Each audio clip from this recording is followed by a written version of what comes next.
Hello，大家，你在夏日之中第4集。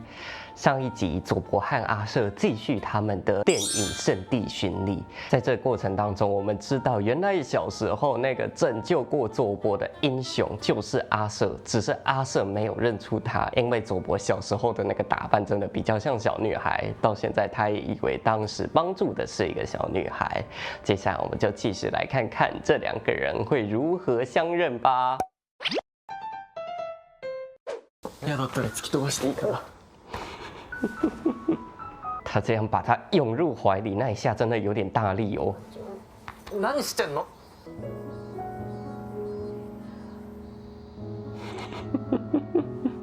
阿瑟这个内心的心理活动变化，从一开始惊讶挣扎，到后来慢慢接受，甚至慢慢的也想要回忆这份浓烈的拥抱、浓烈的爱意。気持ちとか真剣さとかすげえ伝わってくんのに。やっぱダメだな。俺。おい。どっから声出してんの？はい、びっくりすんだろうが。なんか考え事してたみたいだから。どうかした？想你怎么这么认真喜欢他？我有这么好吗？佐伯はなんであんなことしといて普通でいられんだ？他早就習慣壓抑自己的感情了，早就習慣隱藏真心了。あそこで最後だよな。ギリ1日使えそうな日が28日しかねえな。28？じゃあ28にしよう。ういっす。あの洞窟すげえよな。めっちゃ印象残ってる。そういえばこの交換条件が終わったら俺たちはどうなるんだろう。 Take care. Thank you for putting up with my suffering. I don't want to. Please don't go. I'm sorry. これが終わればまた今までと同じになって。我就觉得这个怪怪的感觉，不是很专业的电影拍摄，是为了这部剧特意拍摄的一个小片段吧。それは寂しい。那你是不是就要好好把握它，不要让它离开，不要让自己寂寞？非常に強い台風4号は猛烈な風が予想され、哎さら呀に，警報級の大雨となる見込みです。守谷海岸に行く電車止まってる。计划赶不上变化。ないんだけどな。さすがに台風じゃしょうがないか。急に進路変えてくんだもんな。这真超困扰的。じゃあうちで白日の海見るか。え？俺が最近家行ってもいいけど。あ、いや、行くよ。俺んちさ、ちょっとバタバタしてるから。不想让你看我这个有点凌乱的私生活的样子。阿瑟就比较坦率，比较没有包袱哦，让你看到我家乱乱的也没关系。可以趁机给自己一个理由、一个动力，整理一下。哇，焕然一新呢！お邪魔します。そんな見んなよ。看到了小时候拯救他的那个小男孩，还看到了跟他的合照居然也被贴在墙上。ごめん。これ。あ、ごめん。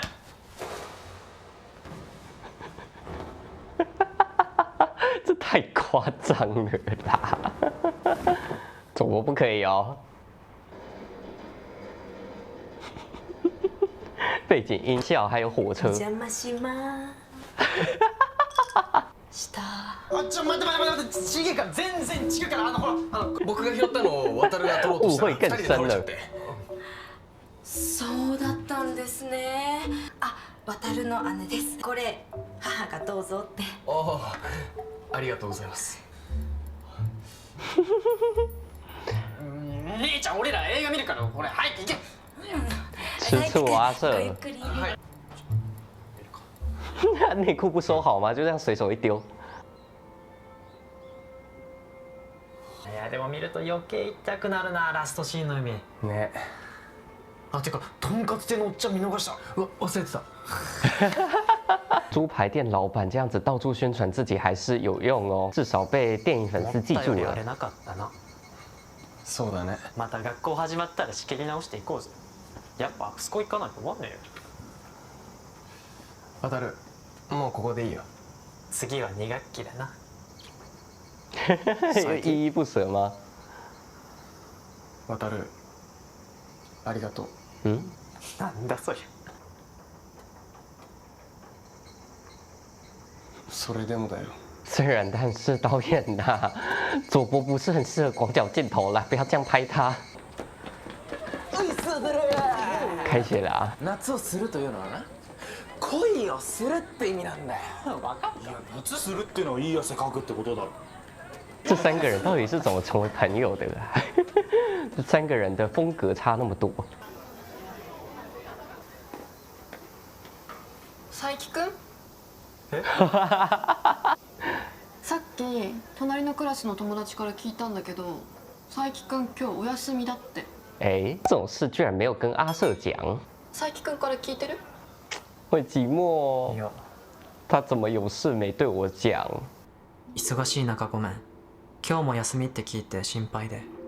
他好几天没读讯息啊，还好几天没去学校。3日か。佐伯该不会是已经要准备出国了吧？お前東大だよな。そうだけど。あ、俺 A 組の川口。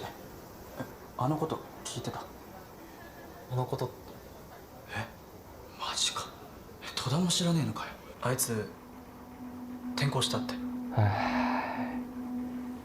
お前ならなんか知ってるかなと思って来たんだけど。难怪他那个时候道别时意味深长，对他说谢谢你。戸田？外面的风仿佛扰乱了他的内心。あいつの引っ越し先教えてください。お前も粘るな。どうしてもダメですか？本人に直接聞いてくれ。その本人に連絡が取れません。お願いします。他本人都不愿意讲，他就更不能透露了啊！俺が言えることだけでいいか。はい。転校ってのは本当でな。でも行き先はカナダなんだよ。ただ夏休み中じゃなくて1学期には決まってたんだよ。哦， 2学期まで伏せててほしいって言われててな。まあ何かよっぽどの理由があったんじゃないか。真的是哦，主播这种事情我知道很难开口，但是一定要趁早讲哎。都要离开了，そうかよ。反而在离开前扰乱了他内心。今目の前にいる渡るだよ。俺に告白したのも今までの全部。全部。渡るのやつ大丈夫かね。さあな。佐伯の事情は分かんねえけど、その分黙っていなくなられたらしんどいっしょ。哎呦，这两个是好朋友哎。あ、帰ってきた渡る。虽然有的时候觉得不太细心，但是还是关心朋友的。抜線いかね。哎呀，不要强迫自己笑出来啊！久々に体動かしたくてさ。不把自己的内心、自己的感情整理处理一下吗？好吧，你可能需要发泄。渡るくん、スピード落としなさいって。いや、いい。你这样讲，他更烦躁。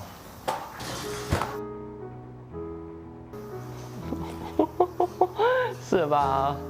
越是想忘掉，就越忘不掉；越克制，却越浓烈。哇！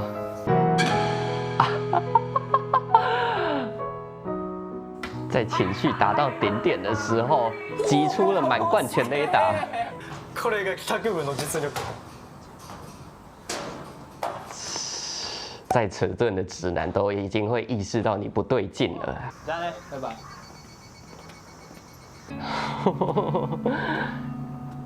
回过头来，再走一遍我们当初一起走过的路，一起去过的地方。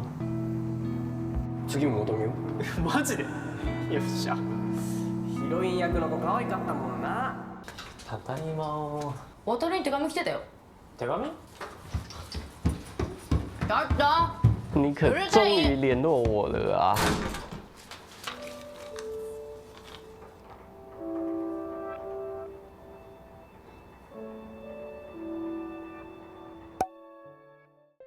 好啦，这一集真相大白了。前几集的时候，我还觉得佐伯那个感觉有一点无病呻吟呐，他就是一个少年情怀总是诗，才会把那些情绪都这样无限放大。